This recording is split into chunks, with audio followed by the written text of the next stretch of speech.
सनकी युवक ने युवती की गर्दन काटकर धड़ को पुल व सिर को नाले में फेंका। हत्या आरोपी को पुलिस ने किया गिरफ्तार। युवती के साथ टेंडर कंपनी काम करता था वैसी हत्यारा। इलाका पुलिस युवती के सिर की तलाश में जुटी। आपको बता दें कि थाना ट्रांस यमुना क्षेत्र के पार्वती बिहार गली नंबर 4 में अशोक शर्मा के घर में उस समय हड़कंप मच गया जब उनके घर की होनहार युवती देर रात घर नहीं लौटी। जब पुलिस ने जवाहर पुल पर एक बोरे में शव बंद मिलने की जानकारी परिजनों को दी तो परिवार में कोहराम मच गया। वो शव उनकी बेटी मिनकी शर्मा का था, जिसकी सिर काटकर हत्या उसके ऑफिस में काम करने वाले युवक ने कर दी थी और एक प्लास्टिक के बोरे में धड़ को बिना सिर के बंद करके पुल पर फेंक दिया। वहीं युवती के सिर को धरना नाले में फेंक दिया था। मिनकी 6 फरवरी को होने वाले अपने छोटे भाई की शादी की तैयारियों को लेकर बहुत खुश थी। घर में शादी का माहौल था, लेकिन युवती की हत्या से घर में चारों तरफ चित्कार मच गई।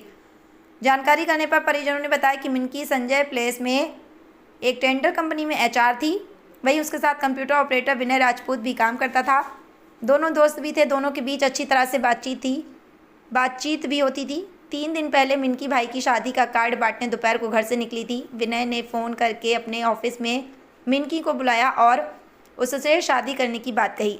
मिनकी ने शादी करने से मना कर दिया। इसी से खुंदस खाकर विनय ने चाकू से युवती के गर्दन पर वार कर दिया, जिससे उसकी मौत हो गई। विनय ने पुलिस की पूछताछ में बताया कि मिनकी की हत्या में फंसने से बचने के लिए उसने सिर को धड़ से अलग कर दिया और धड़ को एक प्लास्टिक के बोरे में पैक कर स्कूटी पर रखकर पुल पर फेंक दिया। वहीं युवती के सिर को पॉलीथीन में रखकर धरना नाले में फेंक कर अपने घर चला गया।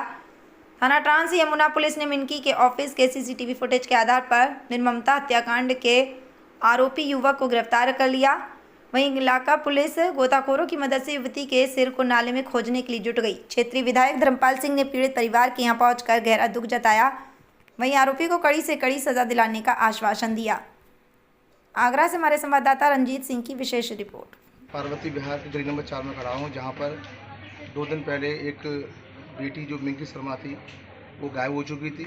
उसके बाद में जानकारी पता चला कि उसके जो ऑफिस में काम करने वाला जो लड़का था उसने उसकी हत्या करके उसकी बॉडी को यमुना पुल पे फेंक दिया था और उसका सिर यमुना नाले फेंक दिया था। आज मैं मिनकी शर्मा के भाई के पास आया हूँ। जाइए आज देखते हैं कि उनका क्या कहना है।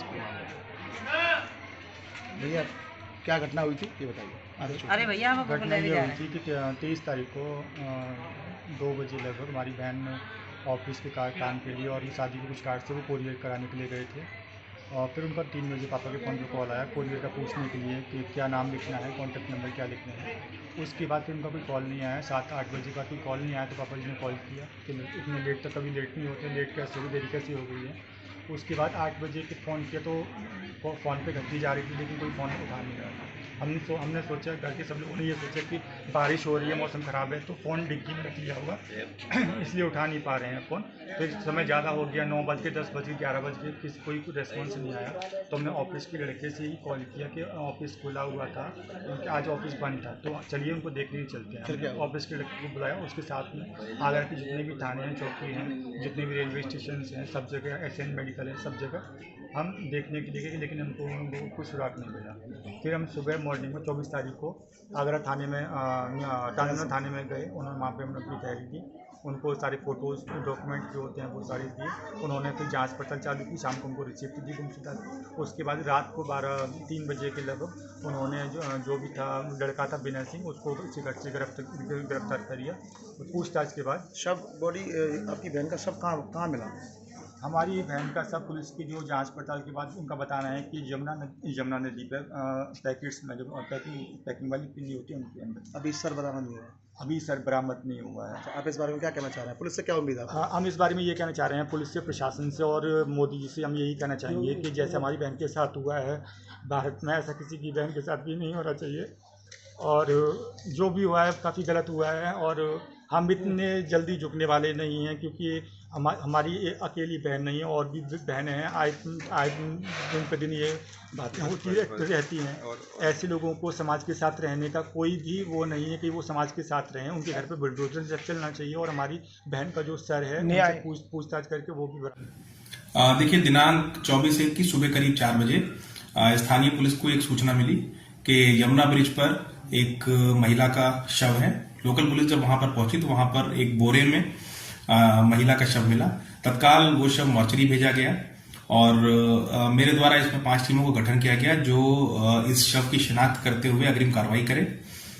इसी क्रम में जब हमारी टीम अलग अलग थाना क्षेत्र में इस शव की शिनाख्त करने का प्रयास कर रही थी तो थाना ट्रांस यमुना में दिनांक 24/1 को एक गुमशुदगी लिखाई जाती है, जो एक महिला जो एक हरिपर्वत थाना क्षेत्र में एक जेविशा कंपनी है वहां पे काम करती थी, मिंकी शर्मा, उसकी गुमशुदगी लिखाई जाती है। जब हम लोगों ने उसकी डिटेल में विस्तृत तरीके से जांच की तो ये पाई कि ये महिला पिछले दिन से अपने घर नहीं पहुंची है। और जब उसके फोटो और बाकी चीजें हम लोगों को मिली और जब हम लोगों ने सारा उसका मूवमेंट चार्ट ट्रेस किया तो ये पाया कि जिस महिला का शव पिछले दिन एतमादौला थाने में मिला है वो शव इसी महिला मिंकी शर्मा का है।